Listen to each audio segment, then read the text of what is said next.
Buenas noches, hermanos de la iglesia, nuevamente aquí con ustedes los viernes a esta hora para meditar y considerar un poco más de la palabra de Dios.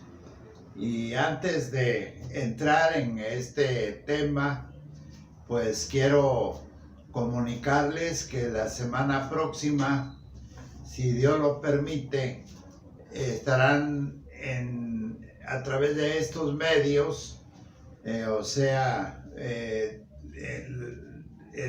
las redes que se están usando en forma directa, en forma pues prácticamente personal, porque es cuestión de que usted se siente y vea y oiga las reuniones plenarias de nuestra convención regional Puebla-Tlaxcala.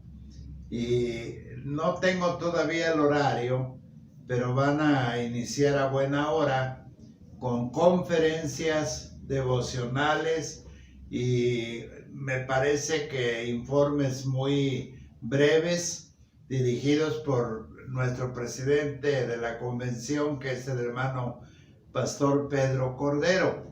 Así es de que pronto les llegará la noticia y Dios permita que nos enteremos de los trabajos de nuestra convención regional por este medio. Así es de que, pues, de hecho, estos estudios o meditaciones son para la iglesia, casi no son para compartir en el tramo de la predicación o de la evangelización o para enseñanza de nuevos creyentes o de personas a las que quisiéramos hablarles del Señor.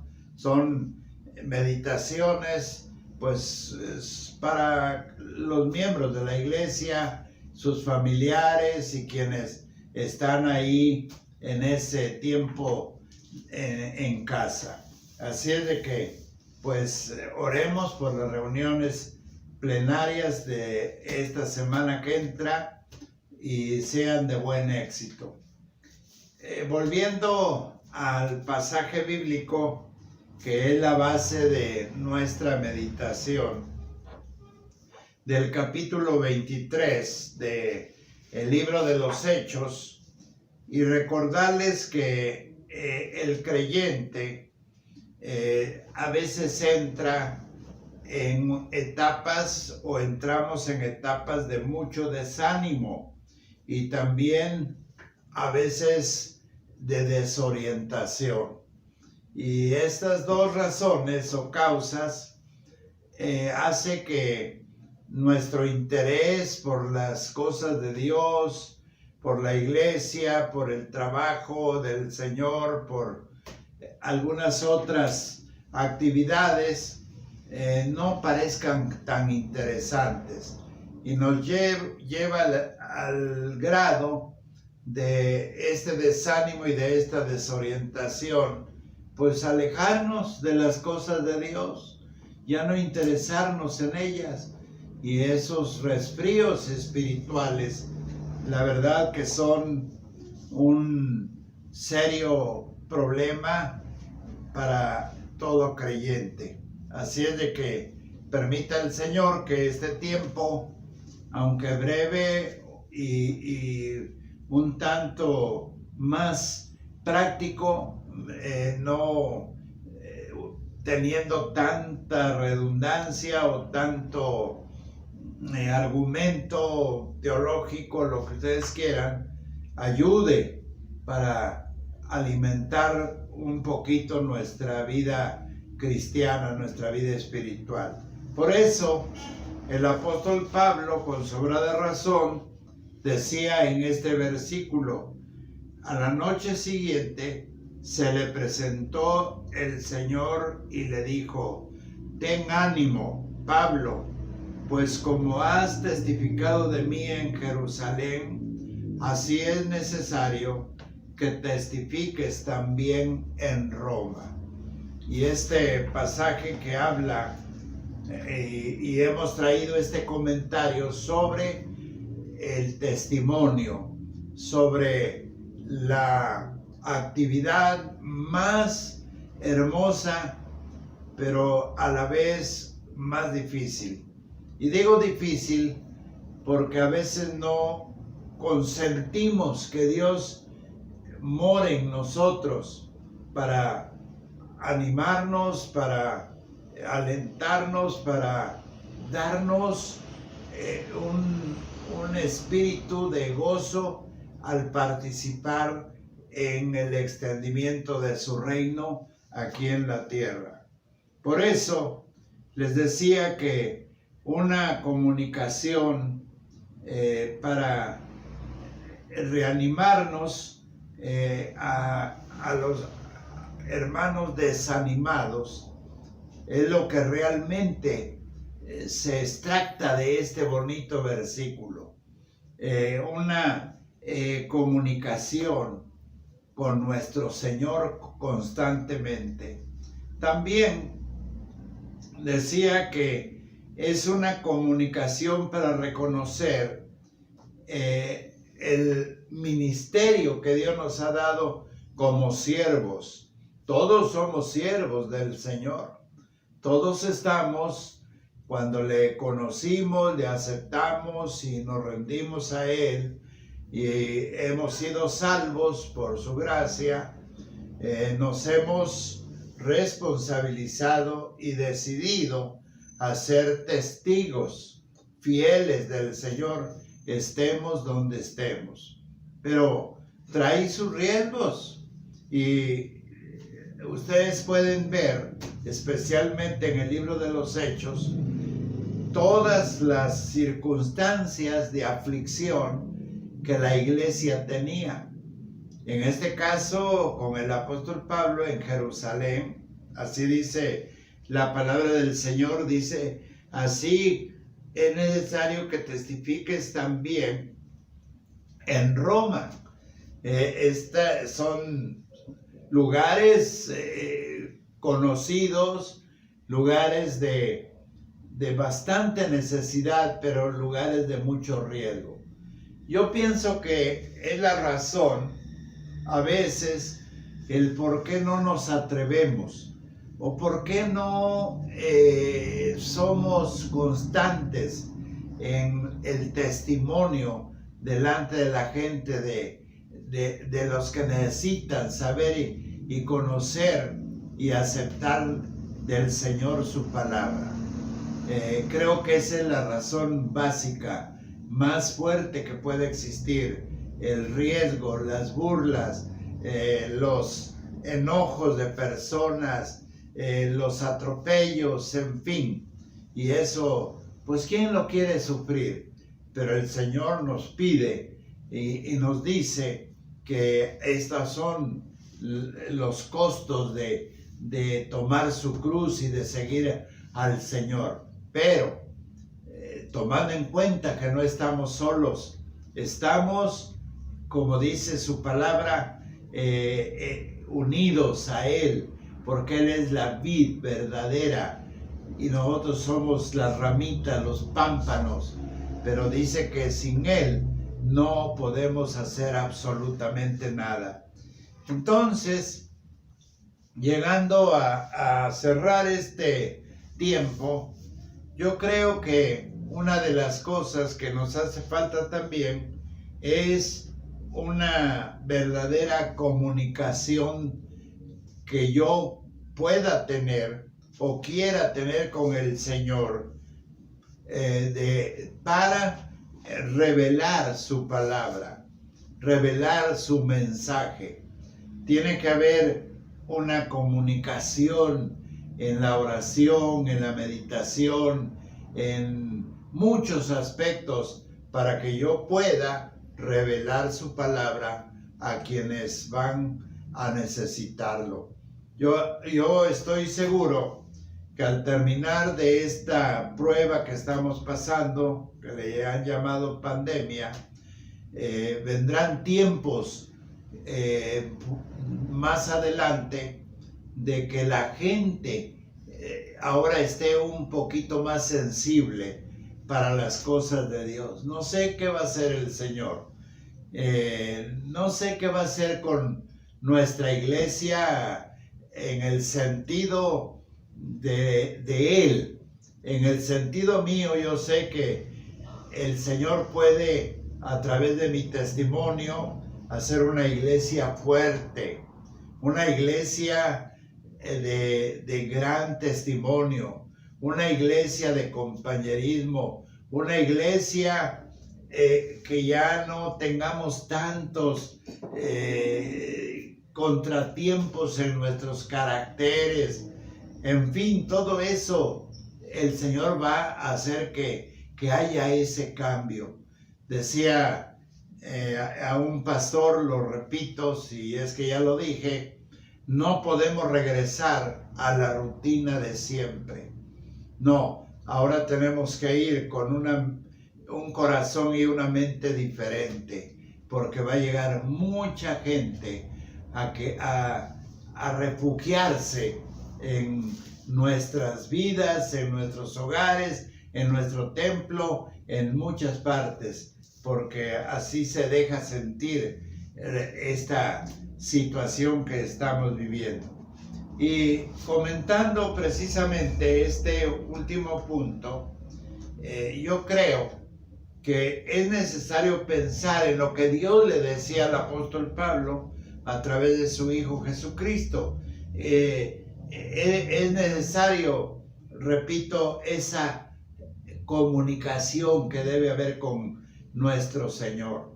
Una comunicación de verdadera sabiduría, de verdadero valor, de verdadera entrega para poder revelar la palabra de Dios.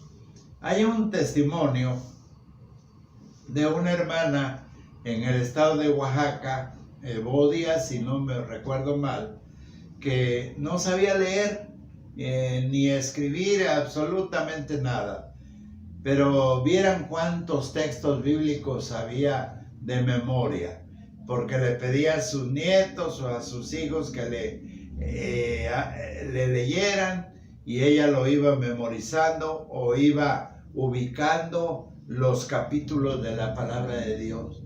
Y no había una persona que se le atravesara en su camino que no le revelara la palabra a esa gente. Entonces, esta es una prueba palpable de que no necesito tener un lenguaje tan florido para poder revelar la palabra de Dios. Solamente, hermanos, su deseo, su anhelo de tener una comunicación del Señor para este nuevo trabajo que Él nos ha dado, su ministerio. Hay un pasaje de la palabra de Dios en Juan 15, del 1 al 17, donde el Señor dice: yo soy la vid verdadera y vosotros los pámpanos. Y ese yo soy es la última frase de 7 que habla yo soy. Pero en ese mismo pasaje y todo el capítulo hay una palabra muy notada que por lo menos 10 veces lo repite: permaneced en mí, permaneced en mí. Y ahí en Juan 15 hay dos acciones para que el viñador tenga una buena cosecha. Necesita limpiar, en otras palabras, sería podar. Y la vid, que representa a nuestro Señor, y nosotros los pámpanos adheridos a Él, necesitamos que esas ramas que son los pámpanos sean limpias, que tengan el mantenimiento correcto. Esa es comunicación, porque dice el Señor: yo estaré con vosotros, así claramente dice, que estemos con Él y Él con nosotros. Entonces, esa es una manera tan efectiva de ilustrarnos que siendo ramas tenemos que tener ese tipo de de limpieza. Y el que no lleva fruto, dice que lo arrancará, lo quitará, y ustedes ya saben lo que le espera. Entonces, el Señor también nos dice que en este nuevo ministerio que nos ha dado de revelar su palabra, al apóstol Pablo le pide que lo haga en Roma. Y cuando nosotros vemos Mateo 28, hermanos, abreviando el pasaje, dice: en todo el mundo. Toda potestad tiene el Señor para mandarnos en todo el mundo. Y el mundo es nuestra familia ahí en casa. El mundo es mi ciudad, mi colonia, para poder testificar de su palabra y darla a conocer. Y el apóstol Pablo, después de tener un testimonio como el que nosotros conocemos, él anhelaba llegar ahí. Yo creo que ese es un incentivo bien claro. Cuando yo anhelo llegar a cierta familia, a cierta persona, a cierto pueblo, a cierta colonia, me agrada el trabajo que realiza el hermano Ramiro con los muchachos que son misioneros. Siempre que los veo, en su mayoría son jóvenes, los veo con mucho gozo de narrar sus experiencias y decir: yo estoy en Nativitas, yo estoy aquí cerca de este pueblo ahí, Santa Cruz a un lado, y yo estoy en esta colonia y vamos a ir acá, pero nunca lo dicen con ese espíritu de temor o de flojera. Ellos dicen con gozo cómo anhelan llegar a esos lugares.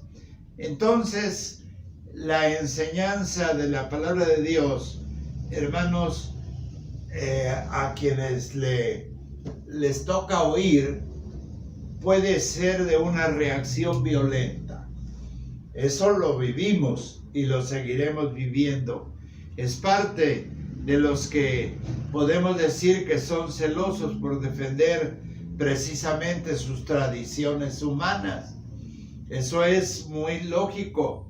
También encontramos el versículo 21 de este pasaje, dice la palabra del Señor: pero tú no les creas, porque más de 40 hombres de ellos le acechan, los cuales se han juramentado bajo maldición a no comer ni beber hasta que le hayan dado muerte, y ahora están listos esperando tu promesa o su promesa. Eso se referían al apóstol Pablo, que lo querían matar. 40 gentes estaban dispuestos a ayunar con tal de que se les concediera el hecho de poderlo matar. Esa es una reacción. La mejor defensa que nosotros podemos tener delante de aquellos que nos acusan de esta manera y que es falso, es identificarnos y contar con nuestra experiencia con Dios. Miren ahora el versículo 39. Dice en este capítulo, 21, 39. A ver, sí, 21, el versículo 39. Entonces dijo Pablo: yo de cierto soy hombre judío de Tarso, ciudadano de una ciudad no insignificante de Cilicia, pero te ruego que me permitas hablar al pueblo. Te ruego. Y dice el apóstol Pablo: yo de cierto soy hombre judío. ¿Cómo Dios, en esa comunicación que tenía con el apóstol Pablo, le permitía en este caso dar su propia defensa? Hace tiempo que estuvimos allá en un lugar que se llama San Luis de la Paz, Jaime y yo, pues queríamos entrar a la etnia chichimeca, la entrada para el campo chichimeca.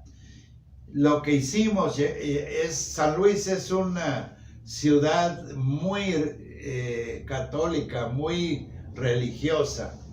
Y llegando, lo que hicimos fue para estar en el zocalito de la ciudad y pedirle al Señor que nos la diera, la ciudad y la entrada al pueblo chichimeca. Luego fuimos a una lomita y oramos por toda la ciudad. Luego fuimos con las autoridades municipales, pero siempre diciéndoles quiénes éramos. No podemos esconder nuestra identidad. Por eso el apóstol Pablo les dice en este versículo que acabo de leerles con mucha claridad, dijo: yo de cierto soy hombre judío de Tarso, ciudadano de una ciudad no insignificante. Él presentó lo que en realidad era. Y desde luego que hay prejuicios raciales y religiosos que ciegan a los hombres a la voluntad de Dios. El versículo 21 y 22 del capítulo 22 de este pasaje, de este libro de los Hechos, 21 y 22 dice así, lo leo para que lo oigan. Pero me dijo: ve, porque yo te enviaré lejos a los gentiles. Y le oyeron hasta esta palabra. Entonces alzaron la voz diciendo: quita de la tierra tal hombre, porque no conviene que viva. Pero el 21 dice: pero me dijo: ve, porque yo te enviaré lejos a los gentiles. ¿A dónde nos va a enviar el Señor? Regresando a nuestro templo, a las calles, en donde el Señor nos quiera poner. Hermanos, si Él ordena, tenemos que ser obedientes. Y por último les digo que hay situaciones en que el creyente puede apelar a sus derechos de ciudadano. Dice el capítulo 21, ya lo leímos, hermanos, el versículo 39, y me agrada volverlo a repetir, cuando él dice, en este versículo, dice: ciudadano de una ciudad no insignificante. No usa otra palabra, dice: soy ciudadano. Yo soy ciudadano. Y esto le permitía al apóstol Pablo entonces ejercer un ministerio con toda libertad, sabiendo que le esperaban estas tremendas situaciones. Mis amados hermanos, si esto llegara a producir en nosotros un ministerio fructífero, tengan en cuenta que esa comunicación con el Señor, como la tuvo con Pablo, será también la experiencia personal, y no será tocado ni un cabello de nuestra sien, si no es la voluntad del Señor. Entonces la iglesia se prepara. La iglesia debe estar dispuesta y disponible para emprender estos adelantos que ya estamos vislumbrando cuando toda esta situación ya termine y nos lleve a las calles, a los pueblos y a donde la iglesia Emmanuel quiere estar trabajando y quiere extender el reino del Señor. Vamos a orar y a darle gracias a Dios por este tema basado en este capítulo 23:11 del libro de los Hechos. Dios, te damos gracias porque nos das tantas evidencias que tus siervos en aquellos tiempos de gran persecución, como lo era en Jerusalén, como lo era en Judea, como lo era aún en en las ciudades donde tú disponías enviar al apóstol Pablo, como era Roma. Algunos perdieron la vida, pero Señor, esos esfuerzos y sacrificios fueron posibles, pero el fruto abundante que ha habido es que llegó un día a nuestra patria amada y los mexicanos conocimos, Señor, tu palabra, por la evidencia, por el ministerio de un hombre que entrara por la frontera norte para compartir este mensaje de salvación. Prepáranos, Señor, para que llegado el momento de ir nuevamente a las calles, sobre todo, siempre tengamos una palabra para aquel que necesita saber de ti y aceptar de ti, Señor. Toma tu iglesia en tus manos y danos, Señor, sabiduría y danos gozo de poder testificar. En el amor de Jesús y de tu Espíritu Santo. Amén. Hasta pronto, hermanos. Dios les bendiga.